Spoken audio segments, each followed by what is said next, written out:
Belum pernah. Mungkin belum pernah ya ketemu ya. Oke, jadi perkenalkan, nama Ibu adalah Bu Siska. Ibu biasanya adalah dosen di program studi psikologi Fakultas Kedokteran Universitas Andalas. Jadi sehari-harinya Ibu itu di psikologi UNAN. Kalian biomedis kuliahnya di Jati apa Limau Manis? Di Jati, Bu. Oh, di Jati ya. Mungkin beberapa kali kita ada bertemu muka kali ya, tapi karena belum kenal jadi nggak tahu.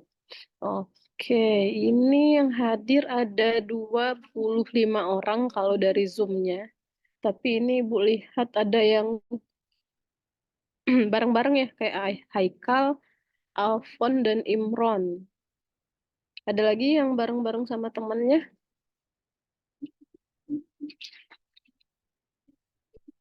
Enggak ya.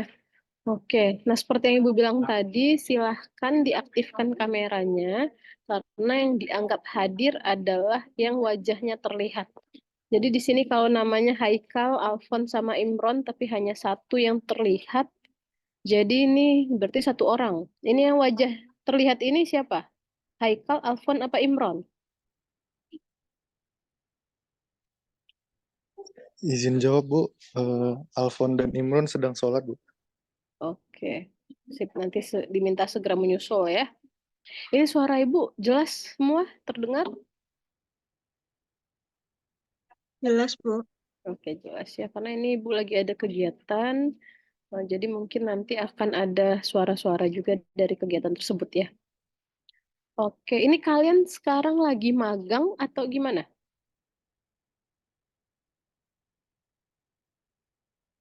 Gimana semester ini? Karena Ibu dapat kabar dari Bu Desi bahwa semester ini kalian magang. Betul? Iya, Bu. Yo, magangnya sampai kapan? Sampai kapan? Sampai kapan, Afifah? Magangnya 1 semester, Bu. Oh, magangnya 1 semester. Oke, berarti kita untuk perkuliahan jadi akan full online berarti ya, via Zoom. Oke, untuk tempat magangnya itu satu tempat magang ada kelompok atau orang, per orang.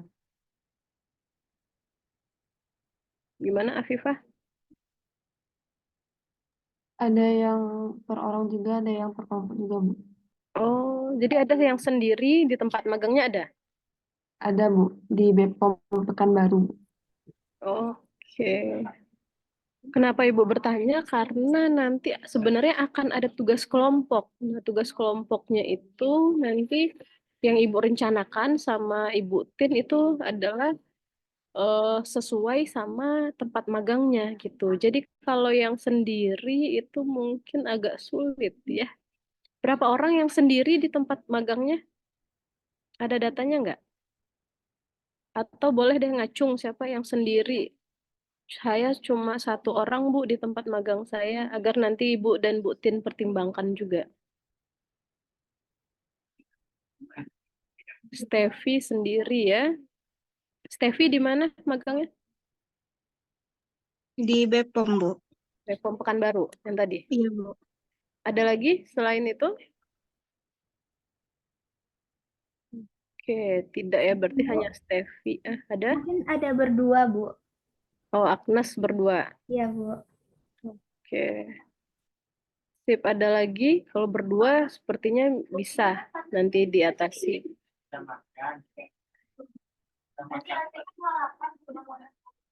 Oke. Sip, nanti dipertimbangkan lah ya. Oke, mata kuliah ini ada yang tahu judulnya apa? Apa judul mata kuliahnya, Afifah? Komunikasi efektif, Bu. Komunikasi efektif. Oke, Bu share screen ya. Sebentar.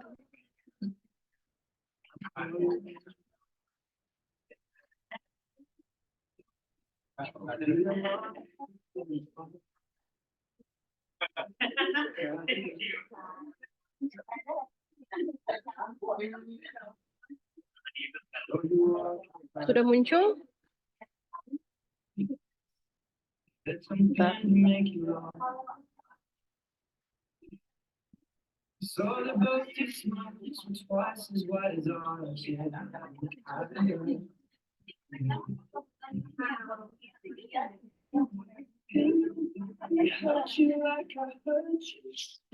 ya.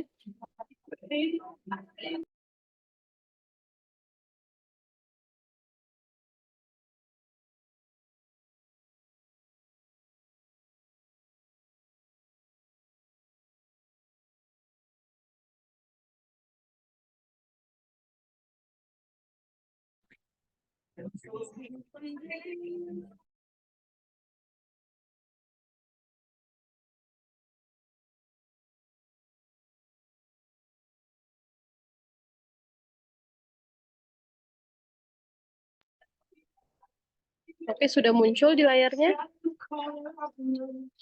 Sudah, Bu.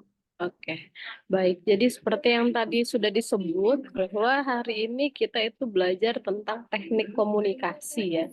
Nah, sebenarnya ini bukan lagi hal baru bagi kalian atau bagi kita semua karena tiap hari kita berkomunikasi. Betul? Ada yang tidak berkomunikasi dalam satu hari? Enggak rasanya ya, pasti semua berkomunikasi, bisa komunikasi secara langsung ataupun berkomunikasi menggunakan media seperti WhatsApp atau yang lainnya. Tuh. Nah, secara teorinya komunikasi itu adalah pertukaran dari konten mental. Jadi yang bertukar itu adalah konten mental, pikiran, atau perasaan antara dua orang atau lebih yang saling berinteraksi. Jadi di sini kuncinya itu adalah saling berinteraksinya, gitu ya. Sebentar ya, ini suara musiknya agak keras.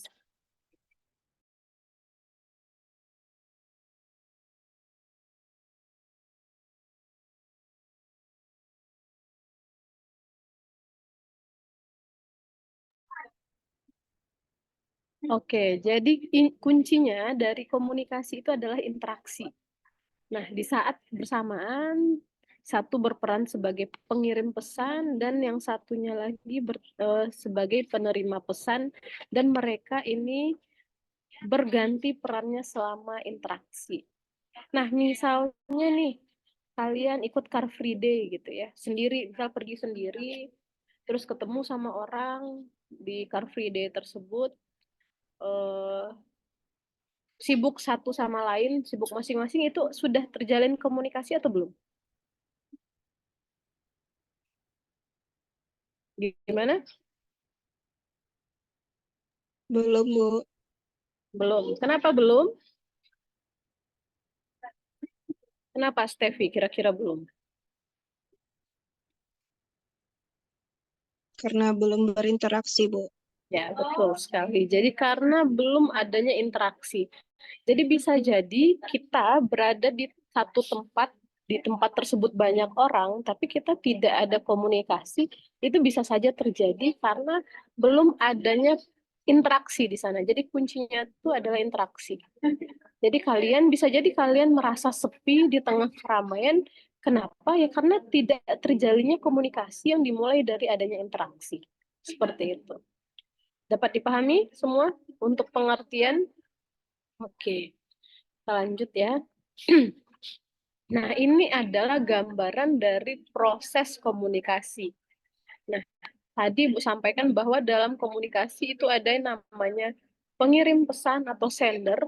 Lalu di sisi lain juga ada yang namanya penerima pesan atau receiver. Nah, anggaplah ini satu orang gitu ya, ini satu orang lagi. Jadi ini si A, ini si B, ini si A. Nah, si A sebagai pengirim pesan, dia memiliki ide di pikirannya. Misalnya nih, dia ingin sesuatu gitu ya. Lalu dia mengkodekan ide tersebut melalui bahasa gitu. Jadi dia mengeluarkan ide dia itu melalui ucapan ataupun bahasa. Lalu disampaikan melalui channel ataupun media. Lalu di sisi satunya lagi itu ada yang namanya penerima pesan atau receiver. Dia menerima pesan yang disampaikan dari si sender tadi. Lalu dia menerjemahkan kodenya, dan kemudian dia berusaha memahami, akhirnya dia memberikan feedback. Seperti itu. Misalnya, contoh, mungkin ibu, contohnya ke Nabil gitu ya. Nah, ibu berada di perpustakaan, lalu ibu melihat Nabil. Nah, ibu ingin mengambil buku yang ada di dekat Nabil. Nah, tapi bukunya itu agak jauh. Jadi di bukunya itu Nabil misalnya menutupi buku tersebut. Jadi ibu di pikiran ibu mau buku yang ada di belakang Nabil misalnya kayak gitu. Dan berarti ibu merasa ibu butuh bantuan Nabil untuk mengambilkan buku tersebut. Lalu ibu mengkodekan permintaan tersebut melalui bahasa. Jadi mungkin ibu bilang, Nabil tolong ambilkan buku yang di belakang. Ibu menyampaikan, ada channelnya yaitu suara, kayak gitu ya. Nah, tapi di sini bisa jadi ada gangguan. Jadi misalnya ketika ibu menyampaikan itu, Nabil misalnya tidak mendengar. Misal, tidak kedengaran sama Nabil. Nabil mungkin lagi mendengarkan musik gitu ya. Apa yang terjadi? Tidak ada feedback. Akhirnya ibu ulang lagi, Nabil, tolong ambilkan buku yang di belakang. Masih tidak terdengar. Akhirnya mungkin nada ibu lebih tinggi lagi, Nabil, ambilkan buku yang di belakang, gitu kata ibu ya. Nah, akhirnya terdengar, si Nabil mungkin merasa dia menerima nih, dia masuk, kenapa nih? Dia menerima suara ibu yang sudah kencang. Yang ada instruksinya, Nabil ambilkan buku yang di belakang. Nah, si Nabil karena nada ibu tinggi, dia menerjemahkan kode ibu itu sebagai kode marah-marah. Bisa, betul nggak Nabil akan menganggap kayak gitu? Wajar nggak? Wajar ya, karena ibu mengatakan dengan nada yang tinggi kayak gitu. Nah, akhirnya yang dipahami si Nabil adalah bukan kebutuhan ibu akan buku yang di belakangnya, tapi adalah dia memahami ibu, mungkin ibu marah kayak gitu. Nah, bisa jadi Nabil itu feedbacknya adalah bukannya mengambilkan buku, tapi bisa jadi dia kesal. Ih, kenapa sih ibu ini marah-marah? Ih, kenapa sih gitu? Wajar nggak hal itu terjadi? Wajar ya, karena si Nabil itu memahaminya ini bukan pikiran ibu yang di awal yang dipahaminya, tapi adalah pemahaman yang sudah melalui proses panjang ini. Seperti itu. Nah, dalam miskomunikasi bisa jadi miss-nya di salah satu aspek ini. Gitu. Paham sampai di sini? Paham ya? Nah, apalagi kalau misalnya channel atau medianya itu adalah WhatsApp, misal gitu. Kan WhatsApp itu kita nggak bisa ya tahu nada orang mengetiknya kayak gimana gitu. Kadang kita mengartikannya dengan nada versi kita, yang akhirnya kita merasa kesal sendiri gitu. Ih, kok nggak sopan sih? Ih, kok nyolot sih? Padahal kan kalimat tersebut tidak ada nada gitu ya. Tapi kita mempersepsikan, kita menerjemahkan kodenya sendiri, yang akhirnya bisa jadi ini menimbul mispersepsi ataupun miskomunikasi. Paham sampai di sini? Oke, baik. Nah, ini nanti akan Ibu share ya materinya.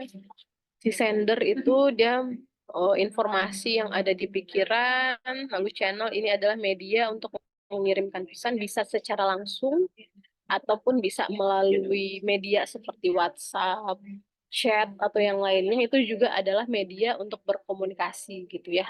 Jadi kalau kalian tidak nyaman ngobrol komunikasi secara langsung, bisa juga melalui tulisan seperti itu. Nah, di penerima atau receiver, dia akan menerjemahkan kode untuk memahami pesan, lalu feedback akan memberitahukan pengirim bahwa penerima sudah memahami pesannya. Seperti tadi mungkin yang diterima Nabil di awal adalah dia memahami ibu lagi marah gitu. Nah, apakah jadi efektif komunikasinya? Enggak kan? Enggak efektif, karena yang ibu butuhkan sebenarnya di awal itu adalah buku, bukan ingin menyampaikan ibu marah gitu. Nah, kayak gitu ketika si Nabil sudah mengambilkan buku yang ibu inginkan, nah itu baru dapat dikatakan bahwa komunikasinya efektif. Seperti itu. Nah, komunikasi sebagai transmisi. Nah, transfer informasi dalam arti istilah yang sangat luas, transfer informasi, ide, dan emosi. Nah, komunikasi itu juga bisa mentransfer emosi. Pernah nggak kalian ada pengalaman berkomunikasi tapi malah emosinya yang terbaca gitu? Ada pengalaman? Ada yang mau sharing pengalamannya? Ya Bu, saya pernah komunikasi sama teman saya, tapi yang ada itu malah saya kesal. Emosi yang dia rasakan itu kekirim ke saya, atau sedihnya dia itu terkirim juga ke saya. Pernah nggak kejadian kayak gitu kalian? Ya, pernah ya. Karena sebenarnya dalam komunikasi itu yang disampaikan tidak hanya kata, tidak hanya kalimat, tapi emosi juga. Nah, misalnya nih kalian ada temen yang dia tuh pengen cerita hal yang lucu, tapi dia udah ketawa dulu. Nah, kalian juga ikutan ketawa gitu kan. Walaupun kalian nggak paham apa sih yang bikin dia ketawa, tapi karena emosi positifnya yang dia rasakan terkirim juga lah ke kalian karena proses komunikasi tadi gitu. Nah, begitu juga ya syukur-syukur ya kalau komunikasinya itu dapat mentransfer emosi yang positif kan tuh alhamdulillah. Tapi kalau misalnya kayak tadi misalnya kesal gitu terus tertransfer juga emosinya juga pasti akan kesal kita jadi. Kan ada ya temen misalnya gitu dia bad mood seharian terus kita tanya kamu kenapa? Apa sih gitu. Mungkin dia juga bad mood menjelaskan. Akhirnya kita ikutan bad mood nggak jadinya?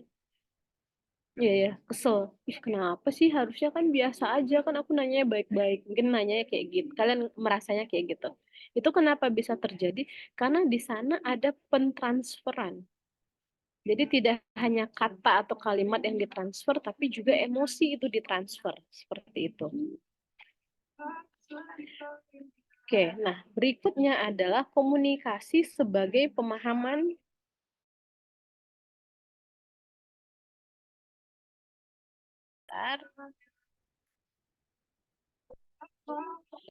Nah, jadi komunikasi adalah proses di mana kita memahami orang lain untuk mencoba dan untuk dipahami. Proses di mana dua orang sampai pada pikiran atau perasaan yang sama. Jadi melalui komunikasi itu bisa tercapai yang namanya satu pemahaman. Jadi nih, kalau kalian ingin dipahami oleh orang lain, kalian harus menggunakan komunikasi, harus melakukan komunikasi. Jangan sesekali berharap orang lain bisa paham ke kalian tanpa kalian menyampaikan. Karena orang lain itu bukan dukun, bukan ahli pembaca ekspresi tubuh, bukan ahli pembaca emotikon juga gitu ya. Jadi kalau kalian ingin dipahami, sampaikan dengan bahasa yang baik. Karena itulah fungsi komunikasi. Sekarang banyak ya masalah-masalah psikologis itu terjadi karena merasa tidak dipahami. Kan Ibu psikolog ya, Ibu adalah psikolog klinis anak dan remaja.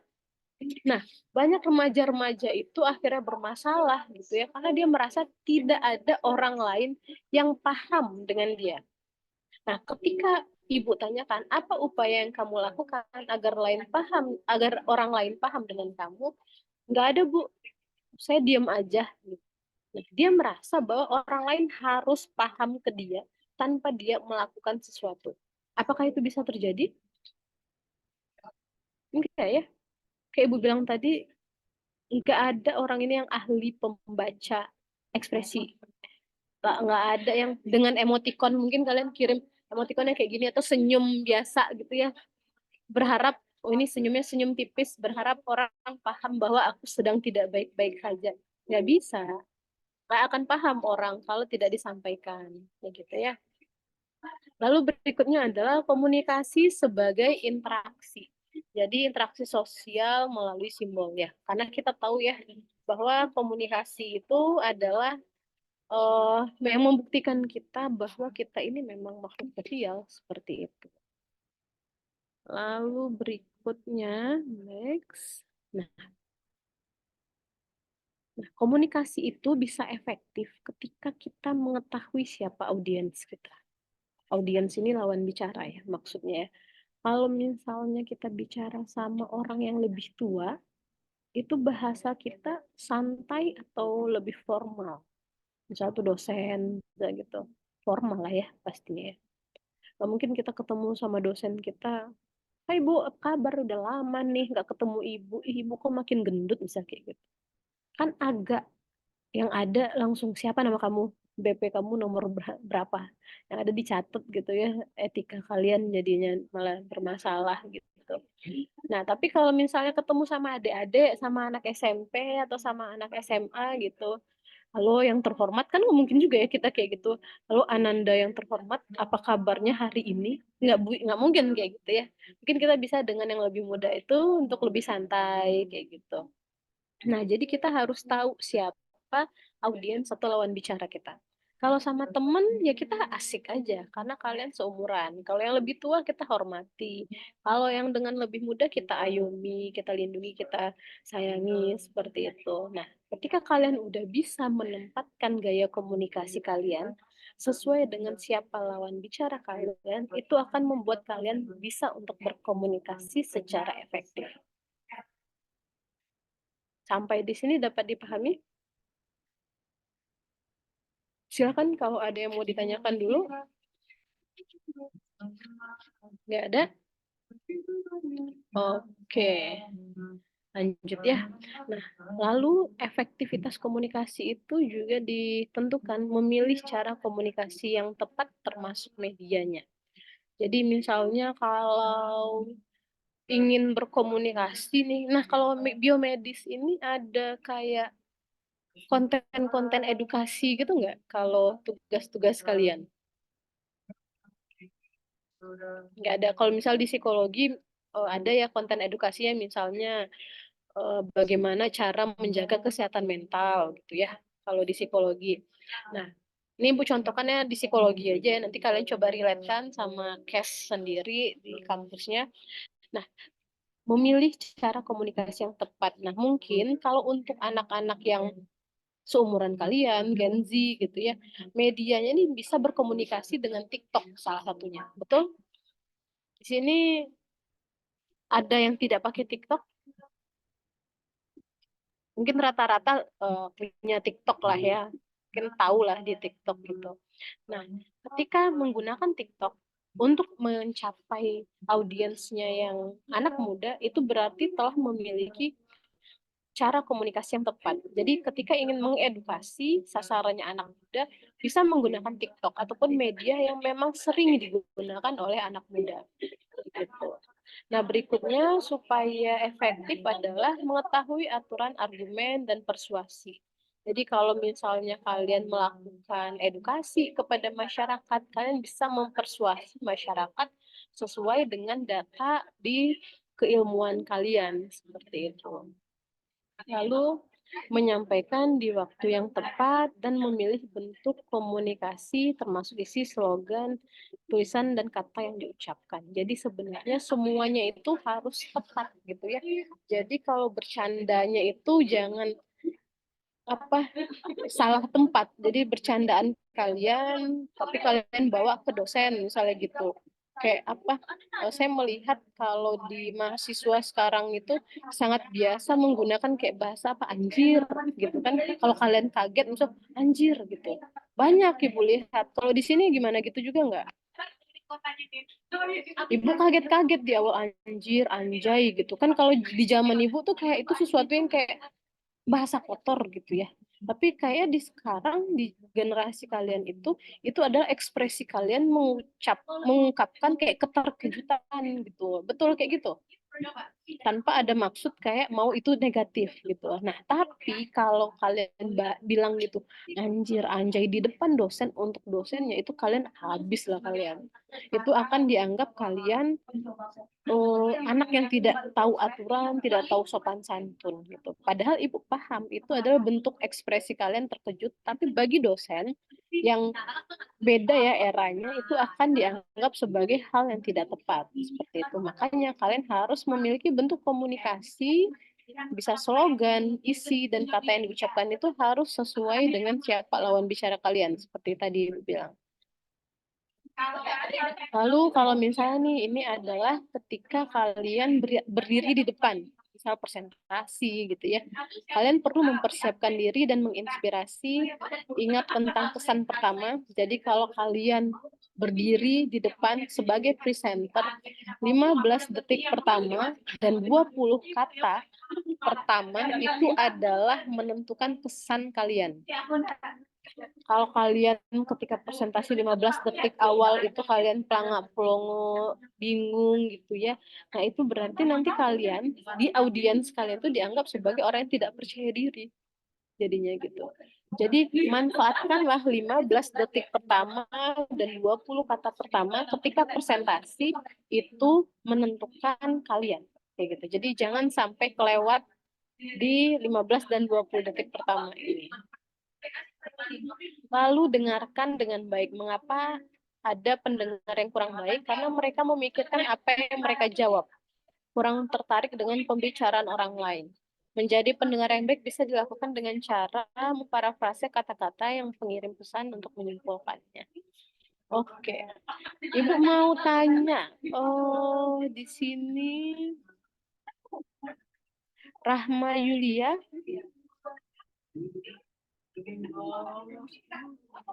Rahma Yulia. Terdengar suara Ibu? Terdengar, Bu. Oke. Rahma Yulia magangnya di mana, Rahma? Panggilannya siapa nih? Rahma, Bu. Magang di Panggilannya RS Unan, Bu. Panggilannya Rahma ya, di RS Unan. Nah, di sana apa saja yang Rahma lakukan? Magangnya apa aja kegiatannya? Sejauh ini ada bantu-bantu di meja registrasi, Bu. Terus juga ada di laboratorium patologi klinik, patologi anatomi, sama terus lagi ya, mikrobiologi satu lagi, Bu. Bantu-bantunya bantu-bantu apa di sana? Yang Rahma lakuin baru yang diregistrasi, Bu. Itu bantu input data pasien untuk pemeriksaan di labor, Bu. Oke, bantu-bantu itu di awalnya. Apakah akan ada kemungkinan untuk miskomunikasi? Bisa lah ya terjadi ya. Misalnya Rahma disuruh input apa, ketika Rahma nggak paham, malah Pak izin ya Pak.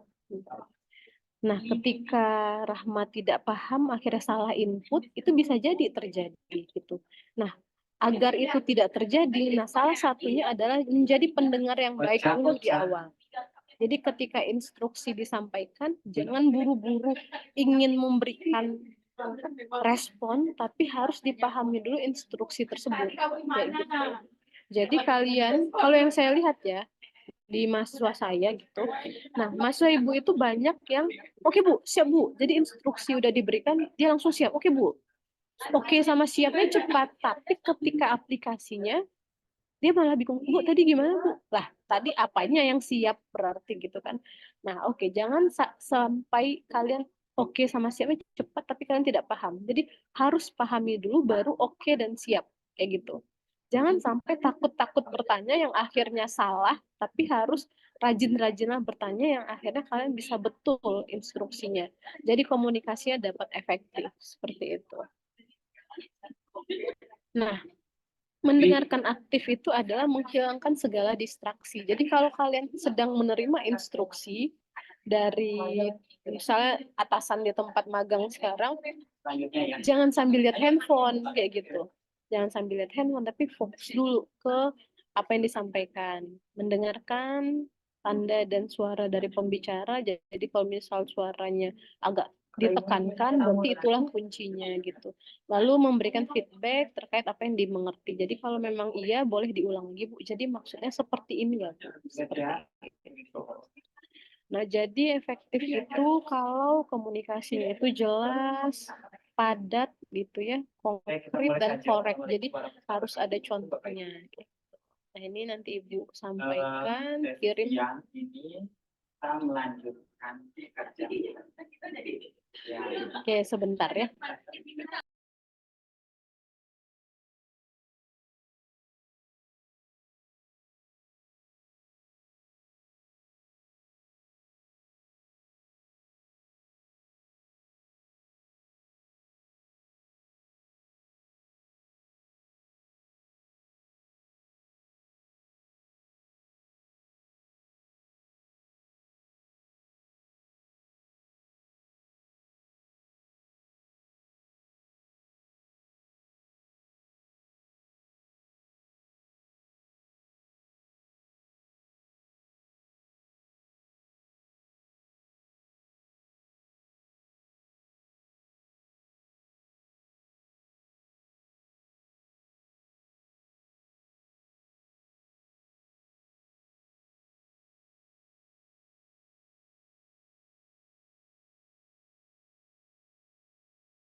Bagiannya yang akan Oke, disampaikan oleh baik, kita Putri nanti. lanjutkan. Mungkin sekarang kita fokus Oke, dulu nah pada pengolahan data komunikasi dari itu ada FTP yang sudah verbal dan non verbal gitu ya. gitu Jadi ya. verbal itu kata Oke, kata kita punya dan non waktu verbal itu tidak kalah sekarang penting. 1.50. Itu seperti Mungkin gestur, sampai jam penampilan fisik, 2.20 bisa penekanan ya. suara, terus habis Hebat itu ya. postur, Nanti setelah ekspresi kita pesan nanti, wajah, jadi setengah 3 suara itu kita sudah bisa mulai paralinguistik, untuk kontak menggodok mata, proposalnya dan yang juga akan jarak dapat fisik dikerjakan. gitu. Gitu ya. Nah, jadi Baiklah, kalau terima kasih untuk banyak Bapak dan Ibu, silakan Nah, berkumpul kalau untuk dulu, gestur, ya. gestur itu seperti namanya, pergerakan edukasi anggota masing-masing tubuh, dulu, tangan, gitu ya. kaki, kepala, dan badan. Jadi namanya, kalau kalian menyampaikan komunikasi gitu, jangan menggunakan gestur yang berlebihan. Oke, baiklah. Ada ya yang dia komunikasi Bapak sambil Ibu. tangannya goyang-goyang, kakinya Dulu, goyang-goyang dan gitu. sebelum kita Nah, itu apakah menandakan dia profesional atau tidak? Biasanya akan merusak ya, merusak profesionalitas jadinya. Walaupun pintar gitu, walaupun mungkin ilmunya banyak, tapi ketika dia berkomunikasi itu dengan gestur yang berlebihan, jadinya itu merusak kesan profesional. Kayak gitu. Nah, berikutnya adalah penampilan fisik. Nah, makanya kalian sebagai mahasiswa S1 nggak perlu dandan cantik-cantik, dandannya nggak usah berlebihan gitu. Tapi penampilan fisik di sini adalah rapi. Jadi nih misalnya Nabil rambutnya kalau di kamera agak panjang ya Nabil ya. Nah, mungkin ketika kalau atau nih efek kamera Ibu juga nggak tahu ya. Nah, ketika kalian berhadapan dengan orang lain, terutama yang lebih profesional, usahakan itu penampilan fisiknya tertata. Jadi rambutnya rapi, nggak gondrong, terus mungkin nanti setelah makan itu misalnya makannya cabe gitu ya, dendeng lado merah misalnya gitu, pastikan nggak ada cabe di giginya gitu. Terus misalnya kalian keringatnya berlebih, pastikan tidak bau badan. Nah, itu juga adalah bagian dari aspek penampilan fisik yang perlu untuk dijaga ketika dalam berkomunikasi, karena ini termasuk aspek nonverbal. Oke, dapat dipahami? Lalu berikutnya postur. Sebentar.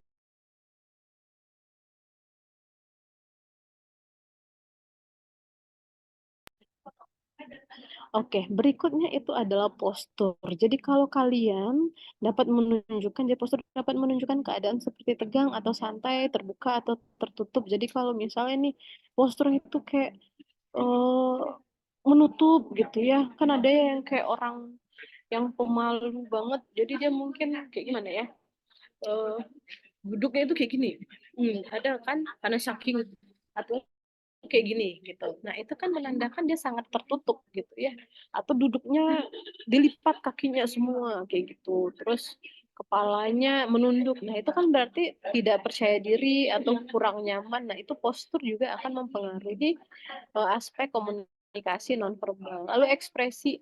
Ada juga ya orang yang berekspresinya itu kayak marah aja terus padahal dia nggak marah kayak gitu.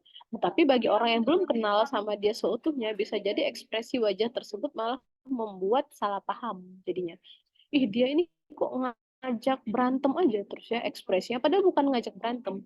Nah, itu yang bisa harus kalian atur juga. Lalu kontak mata dan jarak fisik gitu ya.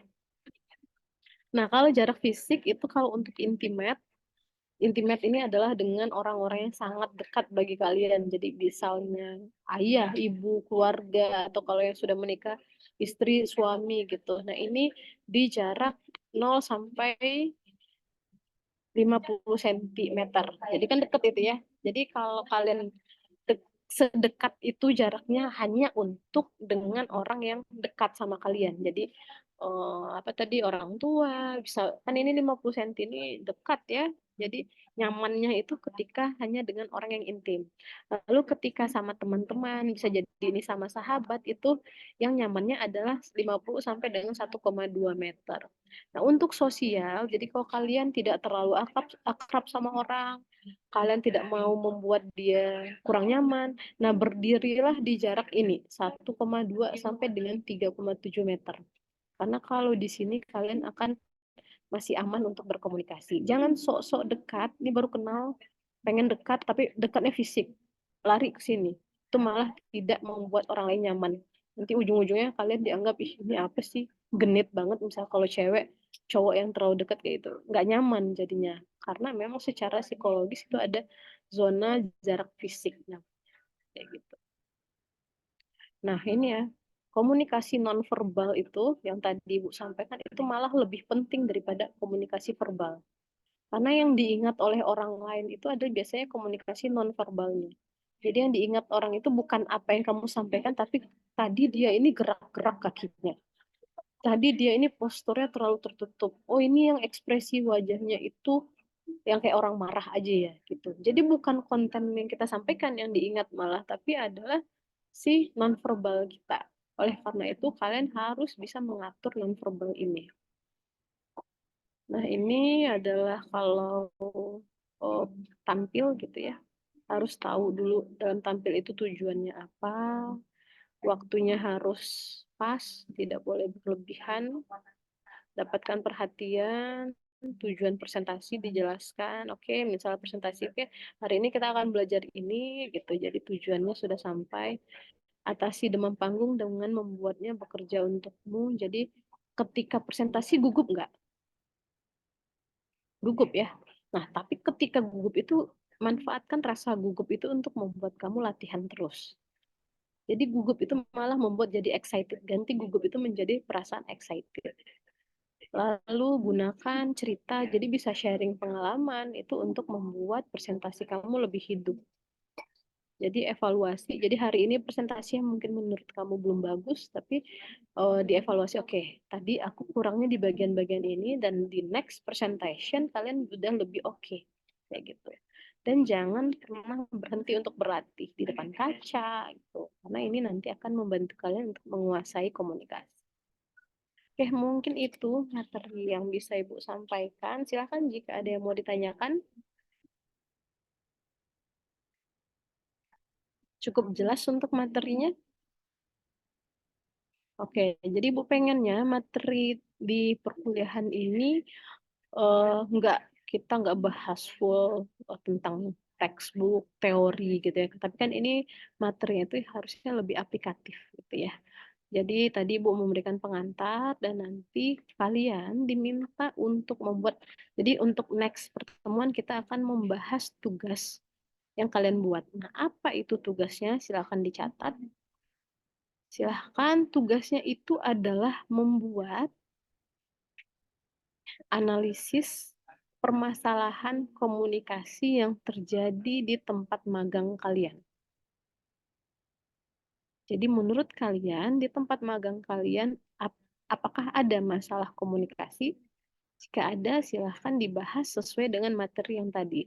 Apakah nonverbalnya yang salah, ataukah verbalnya yang salah, atau di mananya yang masalah? Gitu. Cukup satu saja contoh masalahnya. Tapi tolong dielaborasi. Dapat dipahami? Tugasnya? Bikinnya di mana? Silahkan bikin di Word. Cukup tulis nama, nomor BP, magangnya di mana, dan analisis kasusnya langsung. Tidak perlu ada pendahuluan dan lain-lainnya, enggak. Tapi langsung analisis masalahnya apa, lalu kalian kaitkan dengan tadi materi yang Ibu sampaikan. Paham? Untuk PJ-nya Afifah ya. Betul Afifah? Nanti Afifah tolong dirangkum tugasnya. Ibu kasih waktu. Kita berarti tiap hari Sabtu ya Afifah? Jadwalnya? Iya, Ya, Bu. tiap hari Sabtu ya. Nanti tolong dirangkum minggu depan, berarti di hari Kamis pengumpulannya. Tolong Afifah buatkan G-Drive-nya ya. Nanti link G-Drive-nya kumpulkan ke Ibu. Biar Ibu cek sebelum pertemuan kita. Berarti Baik, Bu. batas pengumpulannya adalah hari Kamis jam 4 sore. Dapat dipahami semua? Ada yang mau ditanyakan? Tidak?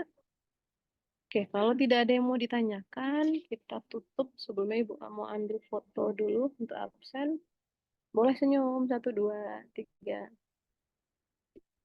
Oke, berikutnya slide 2, 1, 2, 3. Oke, baik. Terima kasih.